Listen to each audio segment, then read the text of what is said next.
अस्सलाम वालेकुम, कैसे हैं आप? उम्मीद है सब ठीक ठाक होंगे और अपने अपने घरों में खुश और आबाद होंगे। अल्लाह ताला आप लोगों को खुश रखे, आबाद रखे और हर तरह की नागहानी आफ़तों, मुसीबतों और बलाओं से आपको महफूज रखे। आमीन सुमा आमीन।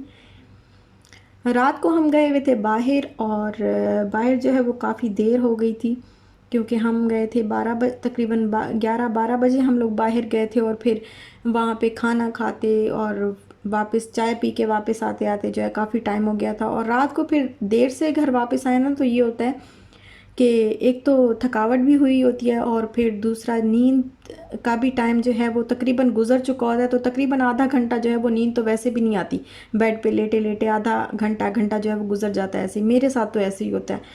तो रात हम बहुत देर से आए, तो बहुत ही देर से सोए, फिर सुबह जो है वो बिल्कुल हिला भी नहीं जा रहा था। और अभी फिर मैं घसीट घसीट के ख़ुद को लेके आई। मैंने कहा नहीं, नाश्ता उठूँ, मैं नाश्ता बनाऊँ, क्योंकि फिर एक दिन जो टाइमिंग जो है ना, वो अगर एक दिन भी डिस्टर्ब हो जाए तो तकरीबन 3-4 दिन जो है वो उसी तरह डिस्टर्ब ही रहती है। और अपना तो हम लोग सेट कर भी लेते हैं, लेकिन बच्चों का बिल्कुल भी सेट नहीं होता। बच्चों का फिर तकरीबन 15 से 20 दिन वैसे ही रूटीन रहती है, देर से सोना और जल्दी उठना, क्योंकि बच्चे हैं, ज़ाहिर है, तो उनका नहीं सेट हो कर सकते जल्दी। तो इसलिए फिर मैं उठी, मैंने कहा नाश्ता बनाऊं, तो अभी बस चाय बना रही हूँ। और ये साथ में ना पिज़्ज़ा जो था, रात को जो हमने पिज़्ज़ा खाया था ना, तो वो काफ़ी सारा बच गया था। तो फिर बाकी हम पैक करवा के घर ले आए, क्योंकि ज़ाहिर है वहाँ पे सैलेड होता है और गार्लिक ब्रेड भी होता है और साथ में बहुत सारी चीज़ें होती हैं, तो इतना सारा जो है वो ख़त्म करना तो पॉसिबल नहीं होता। तो जो बच गया था फिर वही अभी मैंने वो साथ ले आए थे, तो अभी मैंने गरम किया है। इशाल भी एक पीस खा लेगी और मैं भी खा लूँगी, तो यही हमारा नाश्ता हो जाएगा। और नाश्ता मैं अब बस रूम में ही ले आई हूँ, बस यहीं पे नाश्ता करेंगे अब हम। बाहर तो आजकल गर्मी है, नहीं बैठा जाता बिल्कुल ना डाइनिंग टेबल पे, बहुत गर्मी होती है। वहाँ पे एसी नहीं है बाहर मेरा ना, हॉल में। और ये कपड़े जो मैंने ईद के दिन पहने थे, इनको हाथों पे धोना था, कब के पड़े हुए थे, तो आज मैंने इनको धो के ना इस तरह डाल दिया। तो अब मैं देख रही हूँ कि ये ड्राई हुए हैं या नहीं हुए, क्योंकि इनको एक जो हाथों वाले कपड़े होते हैं ना, वो काफ़ी दिन तक पड़े रहते हैं, सुस्ती चढ़ी रहती है कि अभी धोएंगे अभी धोएंगे। और ये है मेरा नया ट्राईपॉड, ये मैं लेके आए थे हम लोग उस दिन। तो इसको ओपन तो हमने कर लिया, ये देखें इस तरह का है, ओपन तो कर लिया, लेकिन इसकी ये लाइट लगी हुई है ऊपर। और ये इसका ना स्विच जो है वो इस तरह का है, ज़रा ये इस तरह का स्विच, वो शू जो होता है ना, इस तरह का है नहीं हमारे पास, तो अभी मैं इसको यूज़ नहीं कर सकती। देखेंगे क्या करना है इसका, तो कुछ ना कुछ इसका बंदोबस्त करेंगे। और अब मैं बना रही हूँ इशाल के लिए ये जो पापड़ लेके आई थी ना मैं पाकिस्तानी सुपरमार्केट से, क्योंकि नाश्ता जो है वो एक पीस, 1 से 1.5 पीस ही खाया है उसने, तो ज़्यादा भूख लग जाती है बच्चों को। तो अभी बस यही पड़ा था, मैंने कहा जल्दी जल्दी मैं यही बना दूँ उसको, ये खा ले, फिर उसके बाद दोपहर का खाना मैं इसको बना दूँगी। तो फिर इतने देर में बच्चे जो हैं वो भूख, जैसे ही उनको भूख लगे ना, तो उनको खाने की आदत होनी चाहिए, थोड़ा थोड़ा उनको देते रहना चाहिए ताकि उनको आदत हो खाने की। तो अभी बस मैं उसको यही दे रही हूँ ताकि कुछ ना कुछ तो खाए, बस इसके मुंह में कुछ जाए तो सही। और दोपहर के खाने में मैंने बना ली है मूंग की दाल, और साथ में ही बॉईल कर लूँगी राइस। तो रात के खाने में भी हम लोग यही खा लेंगे। दोपहर के खाने में बस ये इस तरह हल्का फुल्का, वैसे भी दोपहर होती है, गर्मी होती है, तो हल्का फुल्का खाना जो है, और ये तो बहुत ही मज़े का खाना है, हल्का सा खाना है, गर्मियों के लिए ज़बरदस्त किस्म का। तो बस यही बना रही हूँ, अब लगा लूँगी तड़का और साथ में राइस बॉईल कर लूँगी, सैलेड बना लूँगी। और दिल पता नहीं आजकल क्यों इतना ज़्यादा ना परेशान परेशान सा है, पता नहीं किसी काम को भी ना दिल नहीं करता। और ऐसे सोच रही थी मैं बैठी हुई कि ना, ऐसे लगता है जैसे बस क़यामत जो है वो दुनिया में, देखें ना आप जहाँ पे भी देखें तो आजकल दंगा फसाद, लड़ाइयाँ झगड़े, हर जगह किसी भी जगह पे आपको सुकून नज़र नहीं आएगा।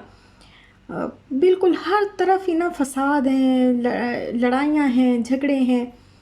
रसूल पाक सल्लल्लाहु अलैहि वसल्लम ने फरमाया था कि मैं और क़यामत जो है वो बिल्कुल, उंगलियों का उन्होंने इशारा करके, शहादत की उंगली और दूसरी उंगली का इशारा फरमा के उन्होंने फरमाया था कि मैं और क़यामत बिल्कुल साथ साथ हैं।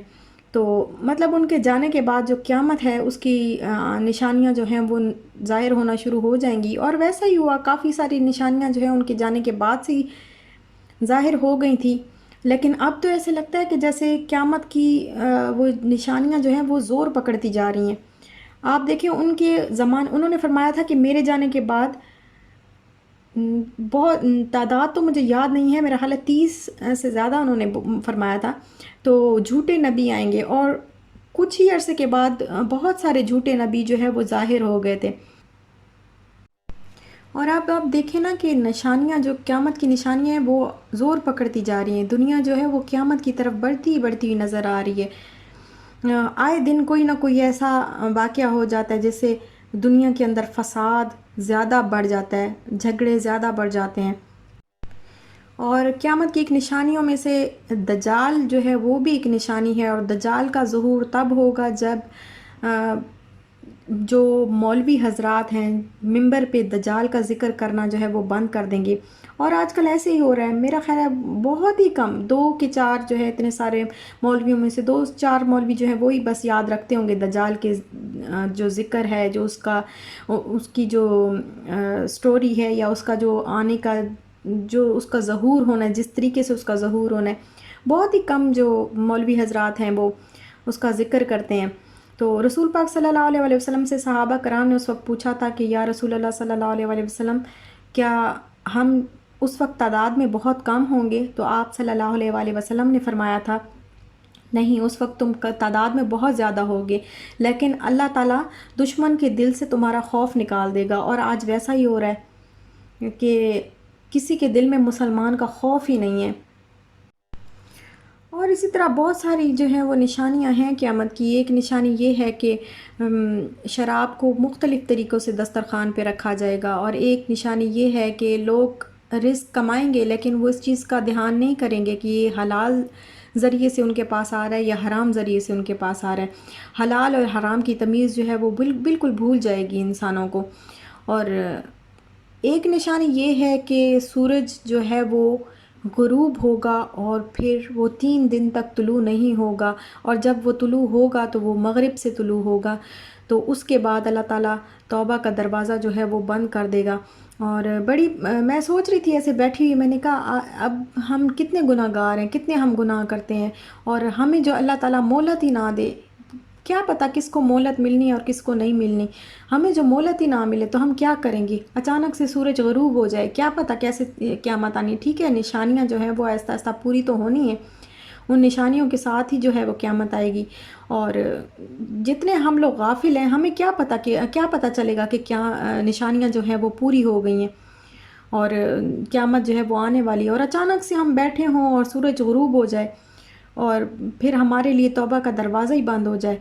तो उससे पहले बेहतर है कि जो है हम अपने दिलों को साफ़ कर लें, अपने अमाल को दुरुस्त कर लें।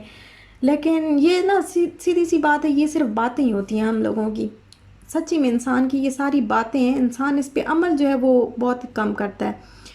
और दोपहर का जो है वो मैंने खाना बस बना लिया था, और अब ना मुझे आपकी थोड़ी-सी हेल्प चाहिए कि अगर आपको पता हो कि ये गैस वाला ओवन ये निकाई का है, पता नहीं, वैसे तो सारे ओवन सिस्टम एक ही होता है। मुझे ना ओवन मेरा बिल्कुल ठीक-ठाक है, लेकिन मुझे ये ओवन यूज़ नहीं करना आता कि इसको यूज़ कैसे करते हैं।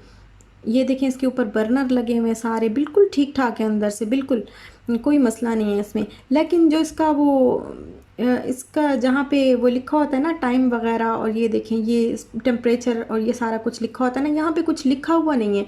तो मुझे समझ नहीं आती कि इसको कैसे मैंने यूज़ करना है, और किस तरीके से मैं इसको ना कितने पे कहाँ पे रखूँ तो ये सही तरीके से जो है वो गर्म हो जाएगा।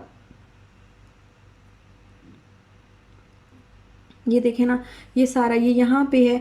तो इस तरह इसमें होता है ना, लिखा हुआ होता है 280 200 इस तरह करके लिखा हुआ, मैंने बहुत सारे ओवन जो हैं उन पे देखा है। तो अगर आपको पता हो ना कि इसको कैसे यूज़ करना है तो प्लीज़ मेरी हेल्प करें कि मुझे बताएं, क्योंकि इसमें ओवन में जो गैस वाला ओवन होता है तो ये ज़्यादा अच्छा होता है, इसमें हर चीज़ बन जाती है। हर इजीली जो है वो हम नान भी बना सकते हैं, जरगा भी बना सकते हैं, हर चीज़ इसमें बना सकते हैं, केक भी बना सकते हैं। तो मैं जो है अभी मैं इसको करती हूँ, अभी एयर फ्रायर को मैं यूज़ करती हूँ। तो मैं चाह रही हूँ कि ये भी मैं यूज़ करना जो है वो शुरू कर दूँ, तो ईज़ी रहेगा। और बस यहीं तक था मेरा आज का व्लॉग। आप अगर आपको अच्छा लगा हो तो लाइक शेयर सब्सक्राइब ज़रूर करिएगा। अपना ख्याल रखिएगा, अपने प्यारों का भी ख्याल रखिएगा। इंशाल्लाह फिर मिलते हैं नेक्स्ट व्लॉग के साथ। तब तक के लिए अल्लाह हाफ़िज़।